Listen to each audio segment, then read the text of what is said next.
नमस्कार, बहुत स्वागत है आपका। आप देख रहे हैं किस्मत कनेक्शन और मैं हूं आपके साथ शैलेंद्र पांडे।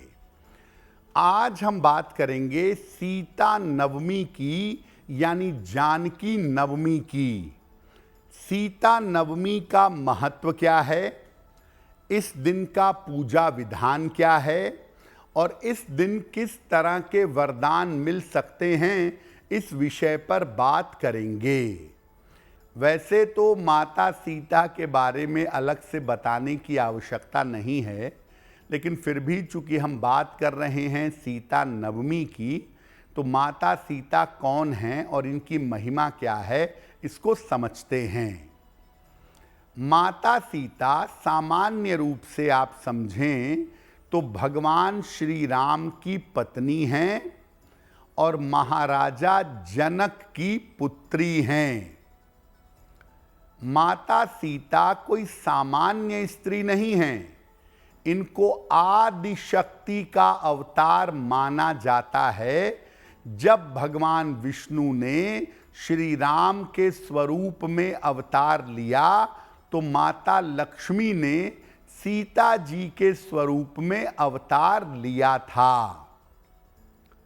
चूंकि ये जनक की पुत्री हैं, इसीलिए इनका एक नाम है जानकी, और जनक को विदेह भी कहते थे, इसीलिए इनका एक नाम है वैदेही।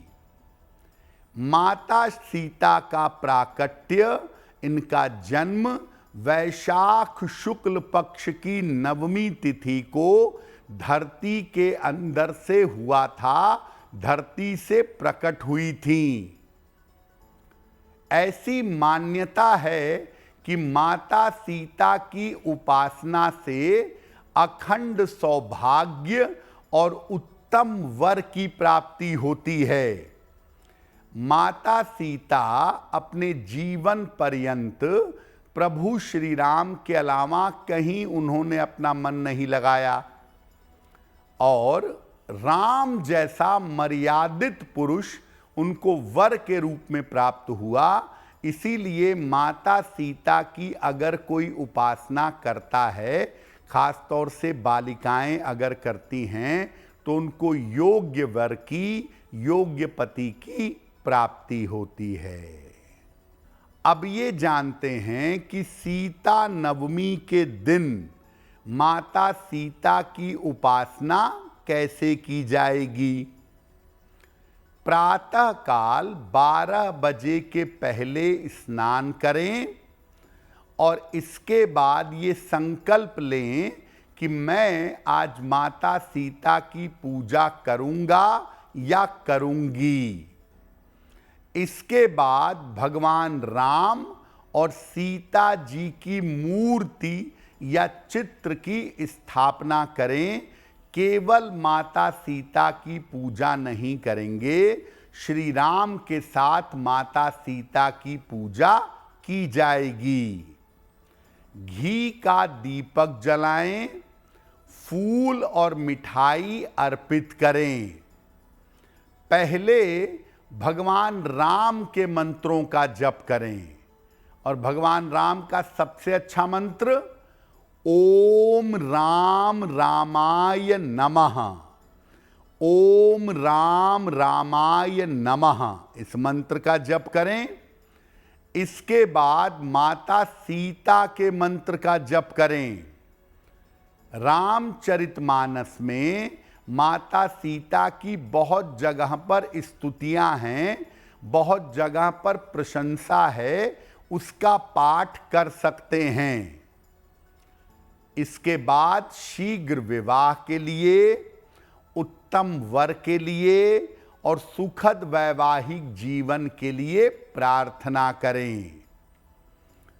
दो अवसर बड़े महत्वपूर्ण हैं श्री रामचरितमानस में, जिनका पाठ आप सीता नवमी पर कर सकते हैं। एक, जब माता सीता गौरी पूजन के लिए जाती हैं, सुन सिय सत्य असीस हमारी, पूजहि मन कामना तुम्हारी। इस जगह का इस प्रसंग का पाठ कर सकते हैं, या जब भगवान राम का विवाह हो रहा है सीता माता के साथ, प्रमुदित मुनिन भांवरी फेरी, प्रेम सहित सब रीति निवेरी, राम सिया सिर सेंदूर देही, शोभा कहीं न जाहि विधि के ही। इस प्रसंग का भी आप पाठ कर सकते हैं।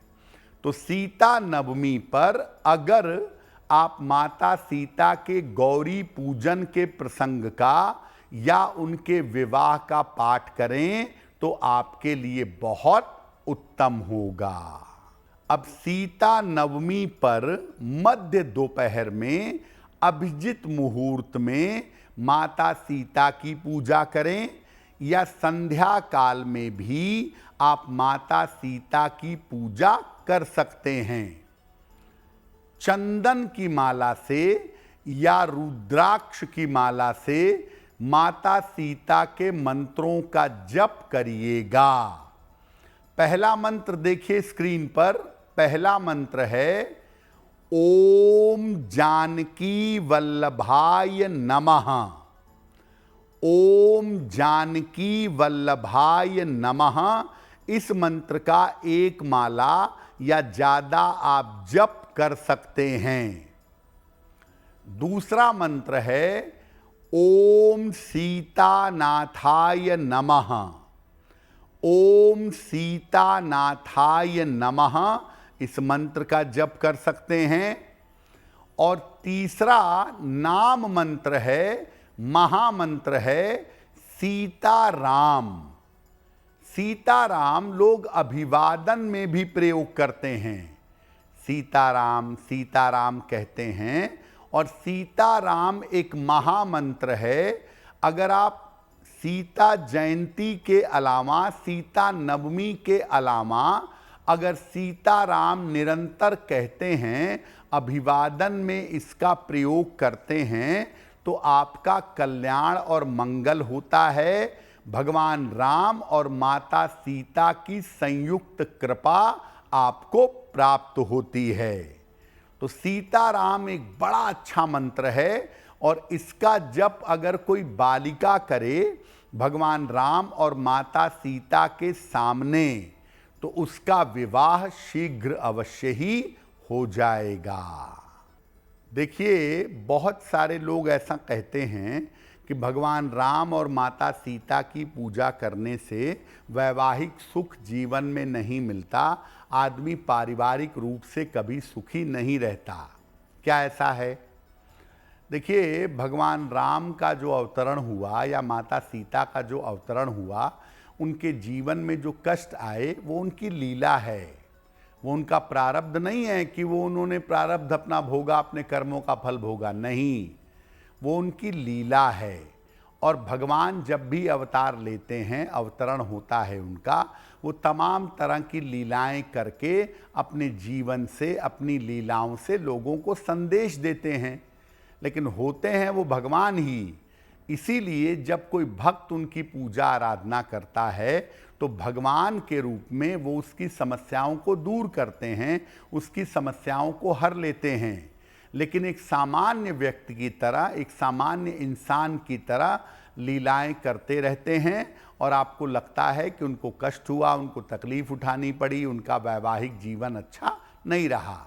लेकिन आप देखिए उनके जीवन से कि माता सीता के साथ न रहने पर भी भगवान राम मर्यादित बने रहे, उन्होंने मर्यादा को नहीं छोड़ा। और माता सीता को देखिए कि उन्होंने पूर्ण प्राण निष्ठा से अपने पतिव्रत धर्म का पालन किया, उन्होंने भी अपनी मर्यादा और निष्ठा को नहीं छोड़ा। तो अगर आप ये समझते हैं कि भगवान राम और सीता माता की पूजा करने से, चूँकि उनका वैवाहिक जीवन खराब था, तो हमारा भी वैवाहिक जीवन खराब होगा, तो ऐसा कुछ भी नहीं है। भगवान राम और माता सीता का जीवन, या भगवान कृष्ण का जीवन, या भगवान शिव का जीवन, जो जीवन हम जानते हैं, वो उनकी लीला का एक हिस्सा है। चूँकि वो सामान्य मानव बन के धरती पर आते हैं, इसलिए वो लीला करते हैं ताकि उन्हीं लीलाओं से आपको संदेश मिल सके।